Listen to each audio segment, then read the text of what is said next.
Hello, everyone. Welcome to the next page in our confirmation story.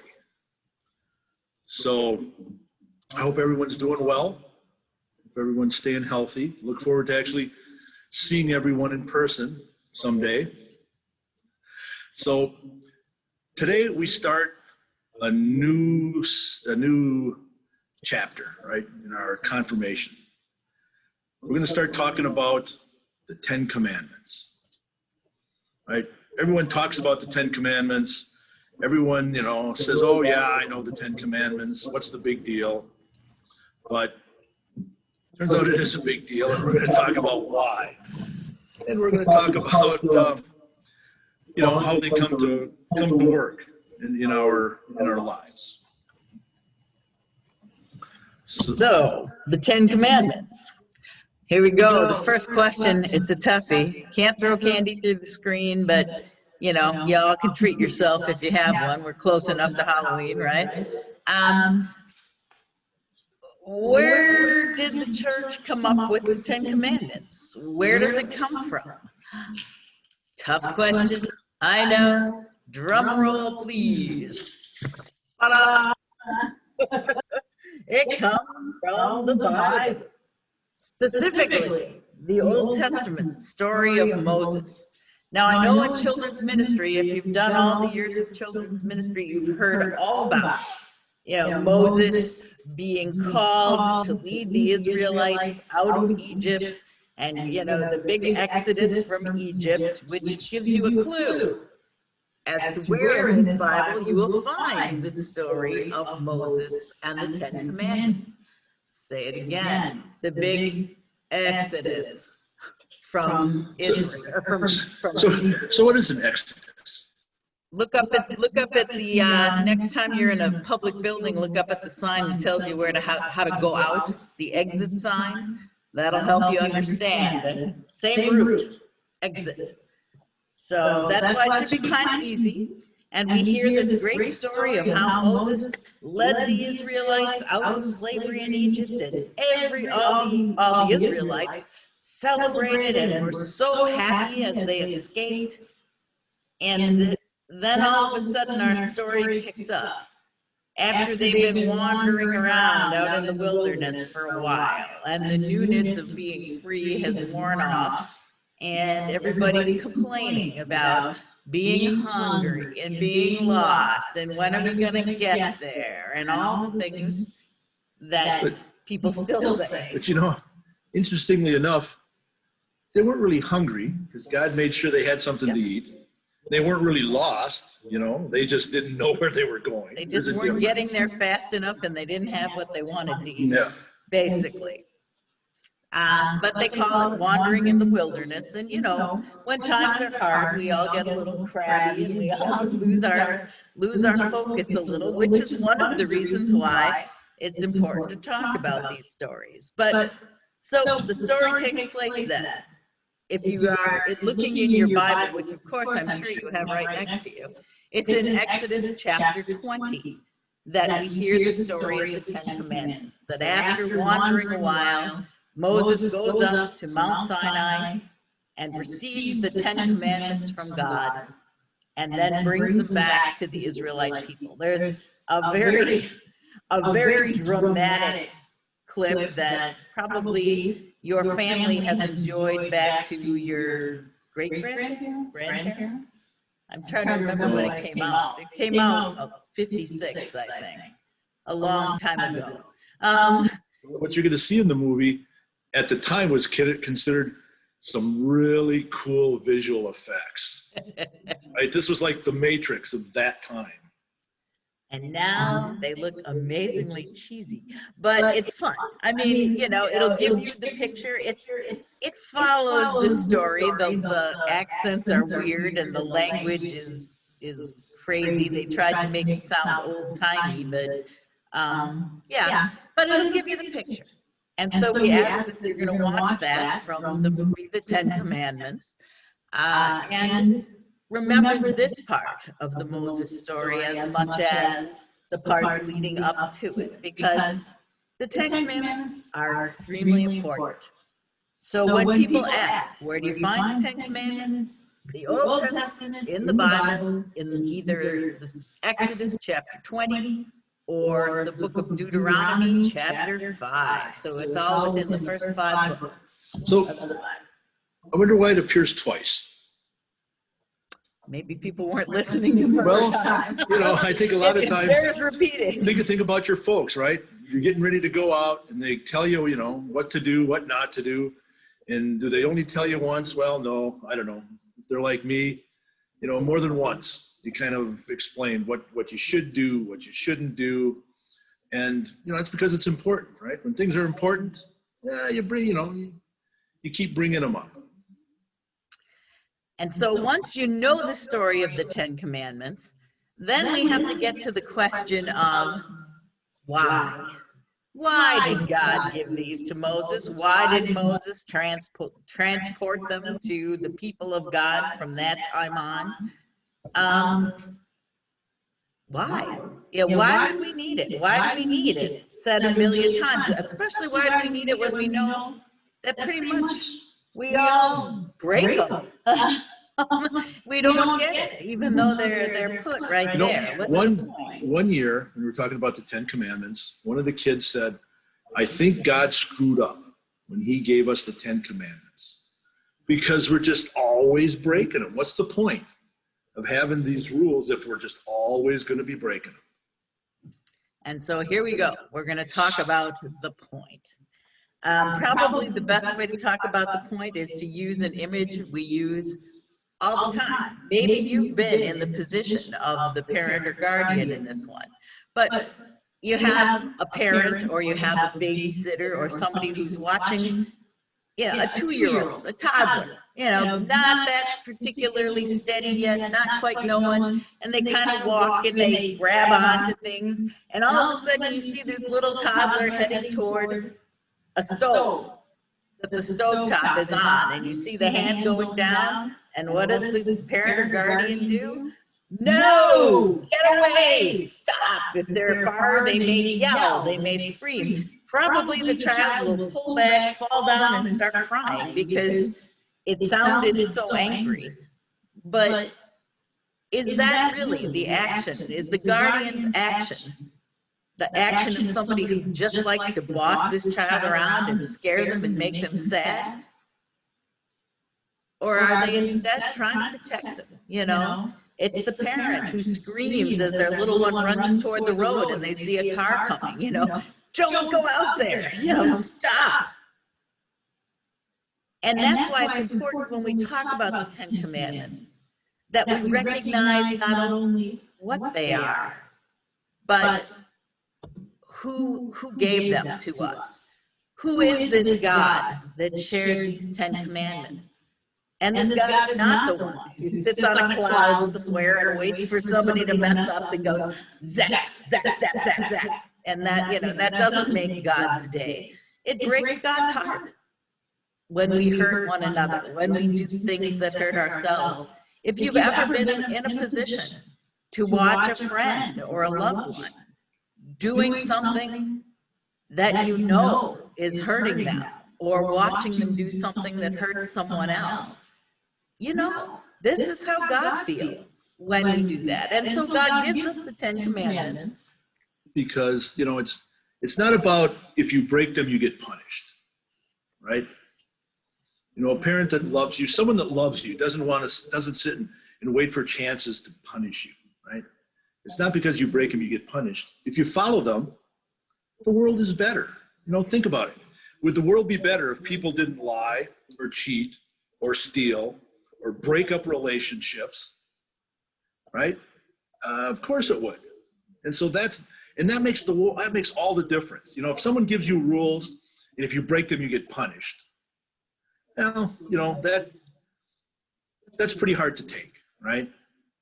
But if you think of it as someone showing you how to have a better life, right? How to have a kinder world, a more generous world. That changes the way you look at it. That changes, those are the kind of rules you want to follow, because who doesn't want a kinder, more generous world?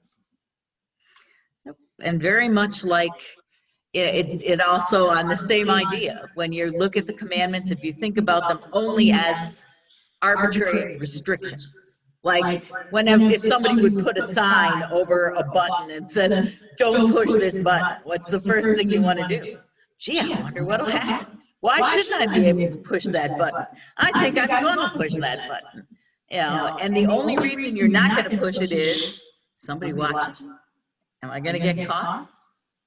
But when you recognize that these aren't just arbitrary bossing around kind of rules, they're rules from a God that we recognize, that creates the universe, that knows how things work, that innate, that knows exactly how people treat one another and how we react. And God says, look out. When you break these, the chances of you hurting yourself or someone else are so high that it really is not worth the risk. So we're going to show you, we're going to have you watch another clip. A clip from a movie called Surf's Up.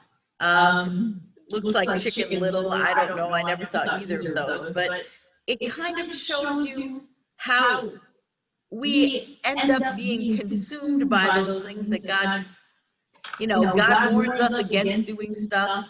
We do it, and we don't even notice that in the doing it, we think we're getting away with something, and isn't it cool, and isn't this great?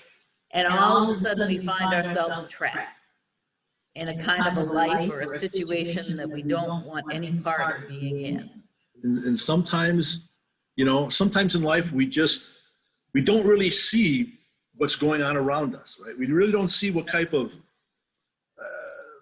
position we're in until you look up and compare them, right? Until you think about,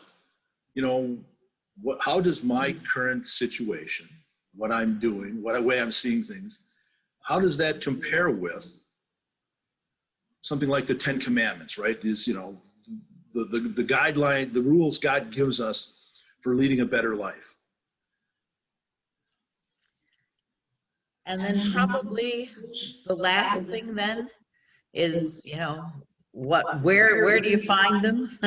Why do we follow them? The question is, so, all right, you have these 10 commandments, and you guys, I know you've been there, when we did this in person, we asked, okay, raise your hand if you've broken one of the 10 commandments. Everybody's hand goes up. How about if you've broken one of the 10 commandments this week? Yeah, probably. How about if you've broken them today? Well, right now it's only about 10 before 10 while we're doing this, but probably we've already broken one and didn't even know it. The idea is that God gives us the 10 Commandments as this gift of love, and then sometimes can't explain. You can look at something and say, what harm could it do? And we don't know. We just don't. And God is saying, trust me. Even if you don't see how this makes things better, I loved you enough to die for you. Trust me that when I tell you don't do this, you're going to, in the long run, be glad that you didn't. That's why we talk about faith so much in confirmation, right? Because, we don't just talk about, here's the checklist, do it. Right. Because a lot of times, as Pastor Christie says, you won't understand why following a commandment in some situation, why you won't understand why you should, or what's the point. Seems like no big deal if you break it right then.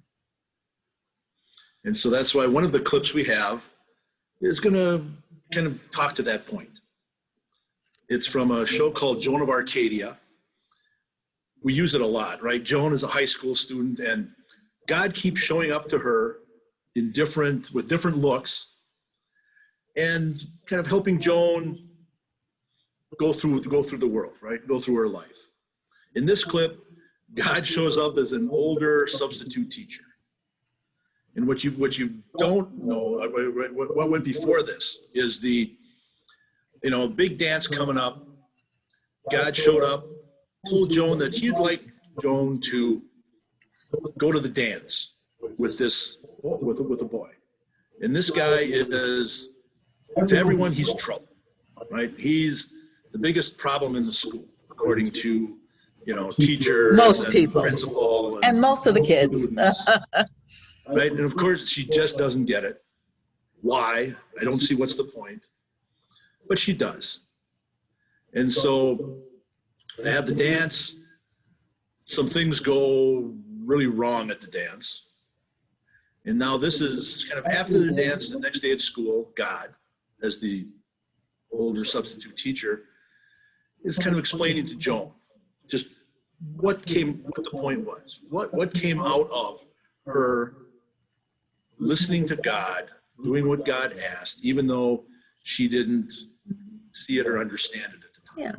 And the request God made was just to kind of be present with this guy that they refer to as Ramsey, and so even though it didn't work out the way Joan thought, and she thought it was all a complete failure, then God shows what could have happened if she had listened. We don't get that. The world doesn't, sadly, God doesn't show us every time we do the right thing. God doesn't show us a picture of the image it would, of how it made things better. But God does say, trust me. And sometimes you can look back and recognize, oh, so that's why I should, or so that's why I shouldn't have done that. There's an old saying, right? We live our lives forward, we understand them backwards, right? And that's where faith comes in. Yep. And so that's basically our introduction. And I guess if I were to tell you that we're going to talk about the 10 Commandments for the rest of the year, right? Until school's out. Well, I should say until June. Until June, yeah. Right? We're going to talk about the 10 Commandments till June. That's a lot of weeks. And, maybe you're wondering, well, why? I mean, how can we talk about the 10 Commandments that much? What's the big deal, right? But like a lot of things that we're going to talk about in confirmation, a lot of things in life, the meaning is deeper. There's more to the meaning than just the words, right? God says, do not kill. Okay, so if I almost kill you, is that okay? If God says, do not kill. Oh, well, what about things like war? What about things like protecting someone? How does that fit into the mix, right? The meaning behind the commandments are so much deeper. There's so much more to it than just those few words. And just memorizing 10 things that then you keep it, that sentence. So we will be spending a lot of time talking about what does that look like in life in 2020? What kind of situations do each of these commandments talk to that we experience all around us every day? And so I guess the last thing I'd like to throw into the mix is, you got all these commandments, and most of them are do nots, right? Do not kill, do not bear false witness, right? Do not lie or gossip. Do not steal. Do not steal. Do not covet. Do not commit adultery, right? They're all the do nots. But as we talk about the commandments, for every commandment, there's a flip side, right? It's telling you what not to do, but that also tells us what we should do, right? If the commandment says, do not kill, do not harm, well, it's also telling us that what we should do is help and protect, right? Keep those around us safe. So every commandment has a flip side. We're going to talk about that too. All right. So that, for those of you that have had to be at home and not been able to meet with us in person, that covers what we've covered with both the 8th grades and the 7th grade over the last 2 weeks. And we'll look forward to seeing lots of you in person, the 8th graders, this week coming up. So for the next installment. Until then, stay safe, stay healthy, follow the rules even if you don't really feel like it, because it's important that we all get through this together. It's important. You got to have faith in, you got to have faith in God, but you also have to have faith in, those around you that are trying to take care of you. Right. So see you next time. Bye. See you down the road.